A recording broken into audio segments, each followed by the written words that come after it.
An earthquake relief package aims to boost tourism along Taiwan's east coast. But for some businesses, it could be too little, too late. Opposition politicians urged President-elect Lai Ching-te to up his game ahead of his inauguration.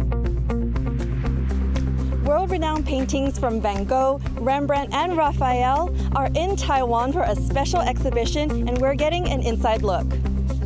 Plus, how do you like your larva? We attend a workshop about chowing down on bugs.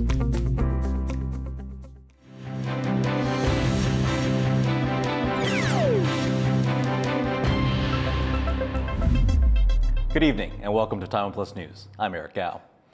It's emerged that the U.S. and Taiwan navies quietly conducted joint exercises in the Pacific in April.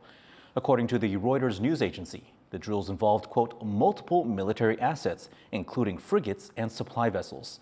One source told Reuters that the drills officially did not exist, and they were dubbed unplanned sea encounters. The U.S. and Taiwan try to keep military exchanges quiet to avoid angering China. Filipino activists are planning to sail to a disputed part of the South China Sea to deliver fuel and other supplies to fishers working there. This will be the group's second attempt to reach the Scarborough Shoal after Chinese Coast Guard vessels made them turn back last December. The convoy could include up to 100 ships, and they'll deploy buoys marking the area as Philippine territory. The Philippine Coast Guard says it will escort these civilian ships. Media reports say China has several of its own ships heading to that area. The Scarborough Shoal is claimed by the Philippines, China, and Taiwan. Taiwan's outgoing education minister says bullying in schools and self-harm among students are still pressing issues. 校安、霸凌等等，学生辅导法虽然教育部已经做相关草案的整理但是在大家意见的整合这方面看起来还需要再做努力。 The ministry has reported a sharp increase in cases of school bullying over the past 5 years. The outgoing minister, Pan Wen-zong, made rules changes requiring schools to investigate cases of bullying. But recent viral footage showing one student assaulting another has brought more attention to the issue. In just 6 days, President Tsai Ing-wen will leave office after 2 terms in power. She'll hand over the reins to her vice president, Lai Ching-te, on May 20th. And as Inauguration Day looms, opposition lawmakers are calling out the mistakes they say Tsai made during her tenure. And they're challenging Lai to do better. Rick Lau reports. As Taiwan's President Tsai Ing-wen wraps up 8 years as the country's leader, the main opposition party, the Kuomintang or KMT, are giving their appraisal of her time in office. They've been criticizing her track record on issues including energy production, rising house prices, and stagnant wages. They also say she is to blame for deteriorating relations between Taipei and Beijing. At the same time, they're throwing down the gauntlet to Taiwan's next president, Lai Ching-te, also of the ruling Democratic Progressive Party, saying he should right the wrongs of the previous administration.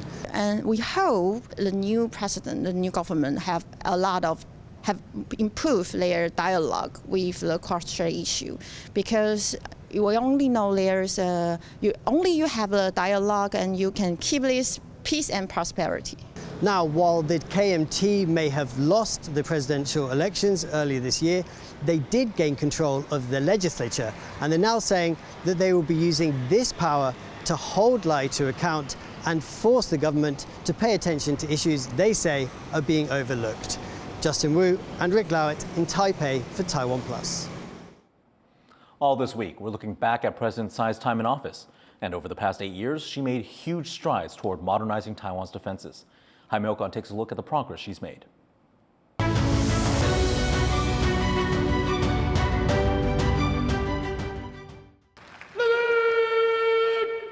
When Tsai Ing-wen became Taiwan's president in 2016, one of the first things she addressed was the looming threat to security in the Asia-Pacific. Tsai took office at a time when China, which has long threatened to invade Taiwan, was increasingly capable of taking over the country. The possibility of war had loomed over Taiwan for decades, but many people didn't take it seriously, thinking Beijing would never invade. Tsai's first challenge was demonstrating that times were changing and the threat was real. I think it was difficult for the Tsai administration to really push for defense reform because there was such fundamental disagreement about the nature of the threat. And of course, it would not make sense to do things that would be provocative to Beijing, that would then provoke it to do things that you then have to respond with more defense measures. To modernize Taiwan's military, Tsai increased defense spending faster than any previous president. In her 8 years in office, Taiwan's total defense budget almost doubled. The extra funding allowed Taiwan to invest more in the military systems it needed to enhance its security. She had two challenges. One, she had to play catch up because Taiwan forced modernization is an ongoing year-on-year effort. President Tsai comes into office, and the previous administrations, both in Taiwan and the United States, had all but ignored the threat from the Chinese in the Taiwan Strait. But even with more money going into Taiwan's defense, Tsai faced a big problem in revamping the country's strategy. In 2017, then Chief of the General Staff, Admiral Li Ching-te, introduced the overall defense concept. It was an innovative, modern approach to warfare, focused on an asymmetric strategy. It prioritized smaller, more mobile weapons like missiles, drones, and mines over big, expensive hardware like tanks and fighter jets. Military officials didn't like that. Those entrenched interests are really about preserving the service's equities, largely about wanting the next and greatest large platforms, whether that's fighter jets, tanks, or capital ships. I think Tsai did hit resistance when she tried to move to what we in the United States would term an asymmetric approach to defense. With little support, the overall defense concept ended up just that, a concept that was never really put into action. Many in Washington say this was one of Tsai's biggest security failures. First and foremost among these criticisms is the fact that she allowed the overall defense concept, which really came to fruition under her watch, to just wither and die on the vine. And many of us here in the US think asymmetric war-fighting concepts, that really is the only way that Taiwan can effectively defend itself. With China growing more vocal with its threats against Taiwan, Tsai vowed to continue modernizing the country's military. Taiwan stepped up cooperation with the US to acquire some of the world's most advanced weapons. She worked with the United States to regularize and normalize the arms sales process and security assistance. Secondly, she worked with the United States to raise the ambition in US-Taiwan security cooperation so that we could talk about things that previously were not being discussed. In 2019, Taiwan spent a huge amount to purchase 66 F-16 fighter jets and more than 100 M1 Abrams battle tanks. 2 years later, it signed another deal worth $5 billion to upgrade its existing fleet of 140 F-16s.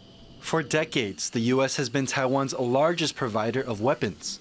But seeing how dependent Taipei was on Washington, Tsai also took steps to ease that reliance, injecting billions of dollars into the country's domestic defense industry.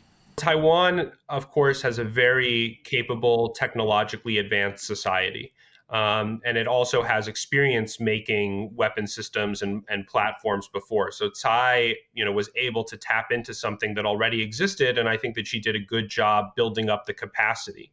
Tsai oversaw the production of the country's first advanced indigenous jet trainers. She more than tripled the production of missiles and commissioned dozens of domestically made warships, most notably unveiling the country's first indigenous submarine. But while Taiwan boosted its military hardware, Tsai also made critical changes to the military structure. In 2022, Tsai extended mandatory military service from 4 months to a year and introduced more realistic conscript training. But it was a move that many analysts say came too late. And the Tsai administration had at least 4 years to really lean into this.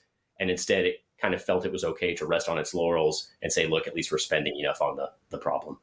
Although Tsai laid much of the defense groundwork for the next administration, many here in Taiwan say her legacy will be more about the confidence she gave the military to defend the country. 我觉得蔡英文是台湾的 Iron Lady 铁娘子。第一个，她让台湾军人的地位就是比较受到重视。第二个，她亲自去巡视很多的基地，她是台湾总统历年来巡视基地最多的。所以在这种情况下，台湾军队就比较有自信，那也做了更多的这个所谓的训练跟演习。Security analysts say that whether Tsai did enough will be up to historians to decide. While it's still too early to tell whether the new weapon systems and reforms will deter China, one thing is certain. Tsai's 8 years in office upheld Taiwan's sovereignty and ensured peace. Joseph Wu and Jaime Ocon for TaiwanPlus. Stay tuned all this week as we look back on President Tsai's 8 years in office. Paintings from the National Gallery in London are on display in Taiwan for the first time. The masterpieces are on a rare tour of Asia as the museum prepares for its 200th anniversary. Joyce Zeng got an inside look. To be in the presence of European art masterworks, a rare experience now possible in Taiwan. 52 paintings from the National Gallery London are at the Chime Museum in southern Taiwan, the final stop of an Asia tour before returning to the UK. From Botticelli to Caravaggio and Monet, the exhibition covers 4 centuries of European art. It also marks the first time in the London Gallery's 200-year history that it's loaned pieces to Taiwan. 远远的那个地方。 Exhibition manager Charles Tsai says it's the biggest project the museum has undertaken.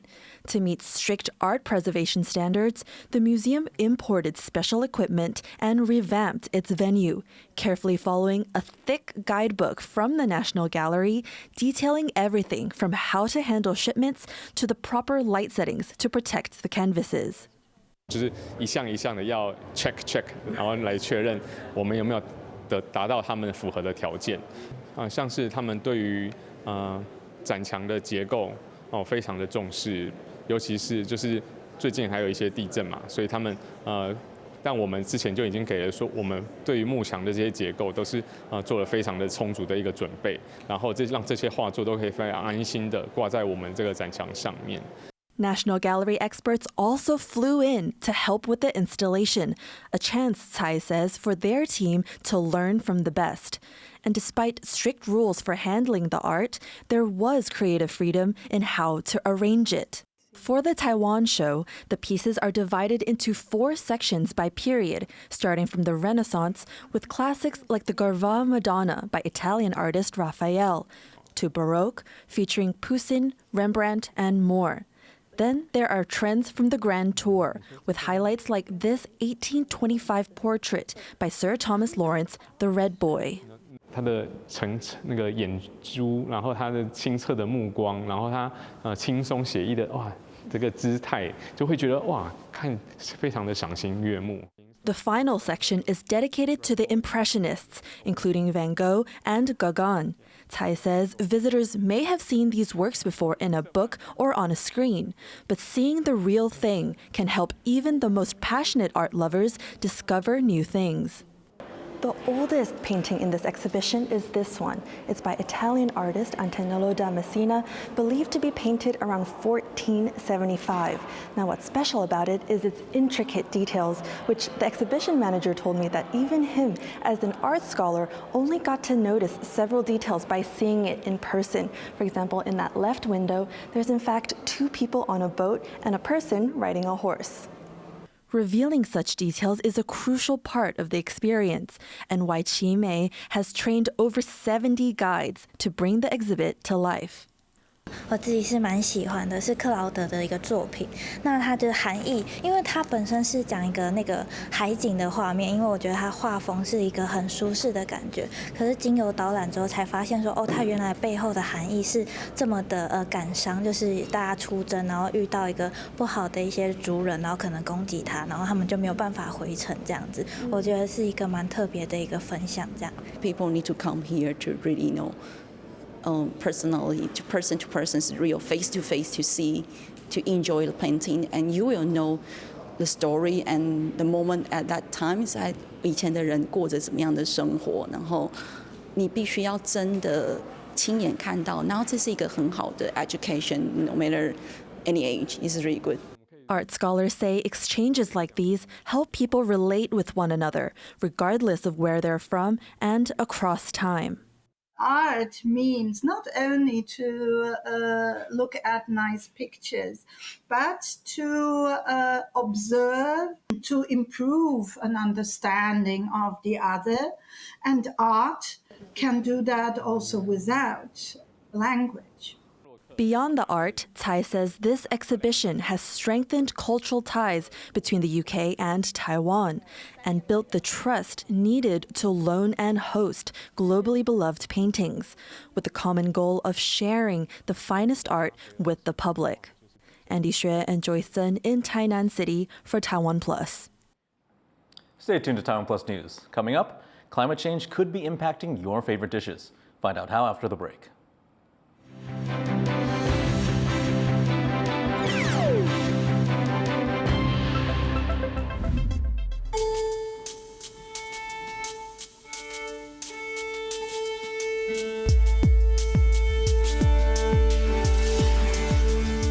Rediscover your passion for classical, jazz, and a cappella music with the exceptional talent of Taiwanese musicians. Resound every Wednesday, 8:15 p.m. on TaiwanPlus.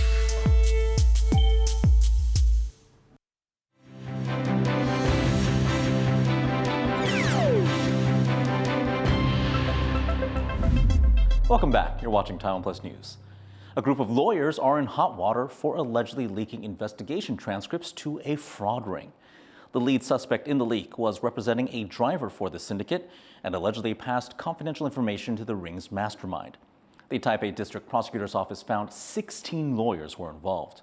Prosecutors are seeking 9 years behind bars for the lead suspect for violating attorney ethics laws. Shops in southern Taiwan say they've been getting poorly made counterfeit bills. Tea shops and stalls in night markets and traditional markets across Kaohsiung have been the main victims. Shop owners say whoever's peddling the fake notes might have been counting on them to not check the smaller 100 NT bills. Police have arrested a suspect and they're investigating the spread of these fake banknotes. The Bank of Kaohsiung says there are easy ways to spot counterfeits. 数字的这3个地方，它是稍微有凸起的。 好，跟的钞票是有一点点的高度，你用手可以触摸得出来。再来就是在空白的区域，你向光可以看一下，这里会有透出来是一个梅花的一个印记。 At least 14 people are now confirmed dead after a huge billboard collapsed in Mumbai, with at least 54 people injured. A major dust storm hit the city, causing the billboard to crash into the houses and gas station below. Local emergency services say that up to 30 people may still be trapped underneath the wreckage, and rescue operations are still underway. State government officials say the structure was constructed illegally, and they've called for an investigation into the incident. They say the government will provide financial assistance to the families affected. Scorching temperatures across Southeast Asia mean this renowned peppercorn could soon disappear from the world's menus. Pearl Hughes reports. Jim Lam walks around his pepper farm in the southwest of Cambodia, disappointed with what he sees. Scorching temperatures and drought across the region have changed his once green plants into this.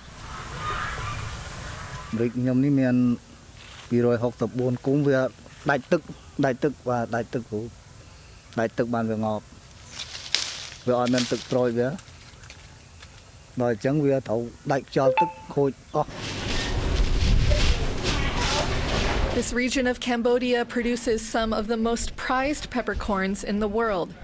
They can sell for up to $200 per kilo. But this year's harvest is the worst on record. And Chim expects to earn just a fraction of what he has in the past.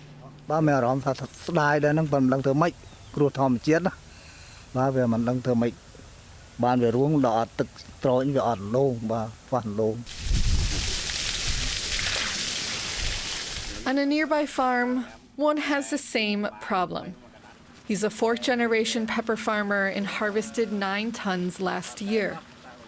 Even with preparations for the heat, he expects no harvest this year. អាកាសធាតុដឹងថានេះដែរយើងខំត្រៀមទឹកដែរយើងខំធ្វើដំបូលដើម្បីទល់នឹងកម្ដៅដែរអីដែរប៉ុន្តែនៅតែអត់គ្រប់គ្រាន់ For the past 11 months in a row, temperatures have broken records. The effects of climate change, like drought, flooding, landslides, and wildfires, are getting stronger. And Southeast Asia, considered one of the regions most vulnerable to climate change, is adjusting. Even in tropical region like Southeast Asia now, we experiencing the new normal, I can say. Climate scientists already talking about the shifting baseline, and I think now we are just start to experience the new normal, the new baseline of the temperature together with the relative humidity. Cambodia's famed peppercorns are just one of the plants affected by climate change. If temperatures continue to break records at this rate, this seasoning will be missing from the world's dishes moving forward. Delphine Chen and Harel Hughes for TaiwanPlus. Would you eat bugs? Conservationists in Taiwan are trying to promote insects as an eco-friendly food source, but they've sparked some controversy. Our reporters went to see if people are embracing this new culinary trend. What's sizzling in this pan isn't your typical ingredient. These are bee larvae. They're being fried before being added to pancakes at this cooking class. It's a workshop hosted by Taiwan's Forestry and Nature Conservation Agency in Jiayi County in southern Taiwan, where about 30 people, ranging from 2 to 76 years old, are learning more about a growing food trend. 它的蛋白质含量甚至比我们的牛肉、鸡肉还高哦。第二名的这个呢是蜚蠊目，蜚蠊是什么呢？哎，对，就是蟑螂哦。好，所以蟑螂，看来蛮营养的嘛。There's been growing interest in eating insects because of their high protein and nutritional content. Advocates say they could play an important role as a food source. 其实早在大概2013年的时候啊，联合国就已经有在推广吃虫的这个对环境友善的方式。Eating insects is still not very common in Taiwan. Under the country's current regulations, only 3 kinds of insects are listed as safe for human consumption. Although bee products like honey are widely accepted by the public, bee larvae is not so popular. But by adding them to pancakes, it makes them easier for people to accept. 吃起来真的就是蜂蜜味，超浓，觉得这会觉得出乎意料的好吃。試過就嚟烹啲啊，冇乾淨啊，嚇大脆，冇什麼特別嘅味。安尼你裡面敢可以加白款糖，可能煮些再試看賣吧。The cooking class isn't the only option for people to try some insect cuisine. In one classroom at National Taiwan University, a professor is brainstorming insect recipes with students. Team Wasp, what do we do? Jelly. Ooh, I like that. Creative. This class has been one of the school's most popular courses since it started in 2018. This is the first college course in the country dedicated to the study of edible insects. Entomologist Matan Shalomi from the United States shares his passion for insects, such as deep-fried black soldier fly larvae with students. He explains why eating insects might be the way to save the earth. They eat much, much less. They need much less water.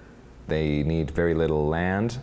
You can raise them vertically, one on top of the other, and they don't mind. They produce a lot less waste than animals like cows or chickens. So you're getting the same high-quality protein for a fraction of the input. So it's much more environmentally sustainable. While not common, eating insects is actually part of Taiwanese culture. Crickets and giant hornets are traditional foods for some indigenous groups. Timothy Seekings is from Germany and now lives in eastern Taiwan, where many indigenous people still practice their traditional culinary habits. In his research, he explores the native cricket as a food source, holding tasting sessions in markets and festivals. People are quite curious about it and quite accepting, I think, too. But then there's also a bigger challenge, which is the sort of the regulatory framework in Taiwan, you have to be mindful of the existing laws and regulations when you engage with this topic of edible insects. Local researchers have proposed eating invasive stink bugs as a form of pest control. But this has stirred some controversy because these bugs are not legally approved for consumption, raising food safety concerns. In 2018, a startup sold packaged mealworm snacks that became very popular. But the authorities fined the company and took the snack off shelves for the same reason. Advocates for eating insects are raising public awareness of the topic and are calling for change. Korea, for example, passed a law, I think the Insect Farming Promotion Act. It's not just saying these insects are legal, it's saying we should encourage it. Insect farmers should get the same tax breaks as livestock farmers. Treat insect farming the way you would treat other farming. Invest research, invest agriculture. Encourage more people to grow it, to sell it, and eventually people will also eat it. As the world looks for more eco-friendly food sources, activists say it's time for Taiwan to embrace its history of eating insects and change its food regulations. If it does, bugs like these could be crawling onto dinner plates again soon. Luffy Lee, Peachy Zhuang, and Sandy Chi for TaiwanPlus. Thanks for joining us here on TaiwanPlus News. Head over to our website or grab our app for more of our stories. Finally, we head to London, where the National Gallery is putting on light shows to celebrate its 200th anniversary. I'm Eric Gao. Have a great evening.